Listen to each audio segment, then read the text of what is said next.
You know, beloved, when God tells you to do something or God sends you on a mission, and you know that it is God that has sent you on the mission, do not seek consensus and agreement with people to perform the will of God in your life and to perform the purpose that God has in store for you. And I take this principle from the fact of Moses' experience with his wife Zipporah. Zipporah thought that the act of circumcision was bloody, and therefore she prevented Moses from circumcising his two sons. When God sent Moses on a mission to deliver the children of Israel from Egyptian bondage, he was taking his wife Zipporah and their children with him on that mission. Then the angel of God stood before Moses in the way on the journey to Egypt, threateningly with a sword in his hand, and Moses understood, this angel is only here because I have transgressed the command of God and the will of God. And Moses had agreed with his wife, or accepted his wife's perspective on the will of God by not circumcising their sons. Now, when Moses understood that he transgressed the commandment of God by the menacing figure of the angel, Moses got Zipporah. Zipporah now had to circumcise his son, and she did so under protest, and she said, a bloody husband art thou to me, a bloody husband art thou to me because of the circumcision. So guess what Moses did? Moses recognized, hey, you just saw a divine sign, a divine symbol, and you are still complaining to me about fulfilling the requirements of God. Guess what?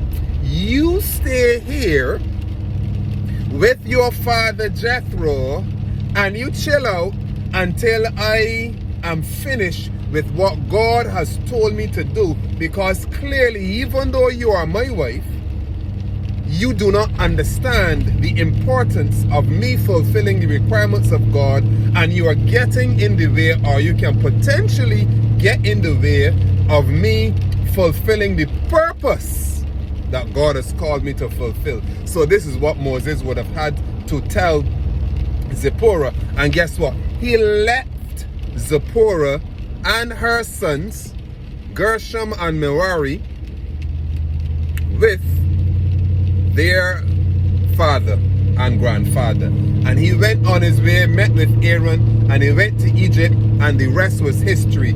Zipporah and Moses' two sons came back in the picture after Moses had fulfilled the requirements of God, after Moses had fulfilled his purpose, after Moses had completed his mission. And they came with Jethro, Moses' father-in-law, and after the fact of the whole scenario of the deliverance from Egyptian captivity. And you know what that tells us as the children of God, beloved?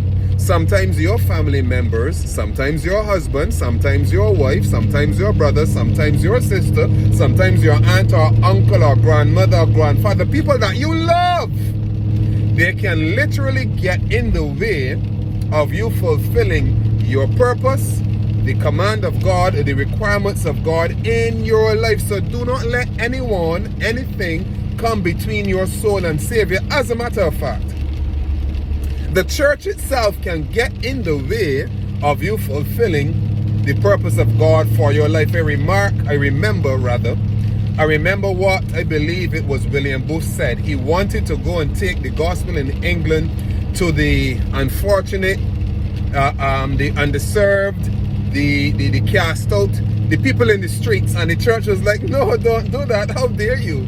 You stand in the streets and preach. No, don't do that. And you know what William Booth said? William Booth said, if I can't do the work of God with the church's permission, I'll do the work of God without the church's permission. Because at the end of the day, he understood, and we must understand, that it is not the church that saves us, it is Jesus Christ that saves us.